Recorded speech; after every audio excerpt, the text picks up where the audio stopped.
planet suddenly appeared before their eyes, only to vanish into thin air a few days later. When it reappeared, it had somehow evolved from an agricultural society to an interstellar civilization. The cause? An accidental fourth-kind encounter by humans on the planet. A few days earlier, the USS Orwell detected a spatial anomaly. An engineer piloted a shuttle to investigate, and although there seemed to be nothing ahead, an atmosphere suddenly appeared. From the Orwell, they witnessed the entire event unfold. A planet had unexpectedly emerged near a star. Due to inertia, the shuttle made an emergency landing on the planet. Deputy Commander Annie began surveying the surroundings and discovered humanoid life, but their civilization was still in the agricultural age. The engineer reminded Annie not to contact the primitive civilization, as it would cause cultural contamination according to Federation fleet law. However, driven by curiosity, Annie pressed on. Two children, frightened by her strange attire, turned and ran. The girl tripped on a rock, cutting her forehead. On a planet with such primitive technology, an infected wound could be fatal. Annie used a medical device to treat the girl, unaware that the entire tribe had witnessed this miraculous scene.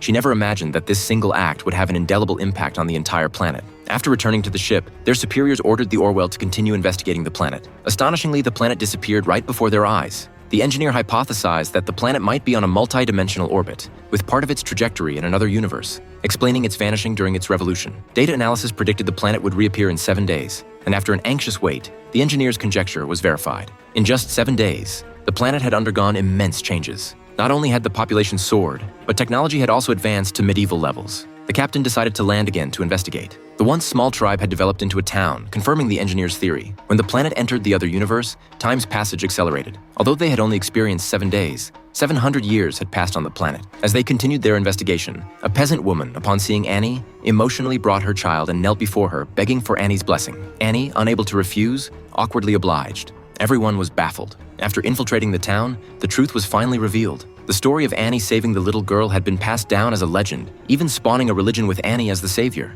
The ruler exploited the religious system to control the masses and establish a despotic dictatorship. The team decided they must change the situation. Entering the Grand Cathedral, they saw a statue of Annie in uniform. Annie revealed her true identity before the Pope, and the team felt as if they were witnessing a divine descent.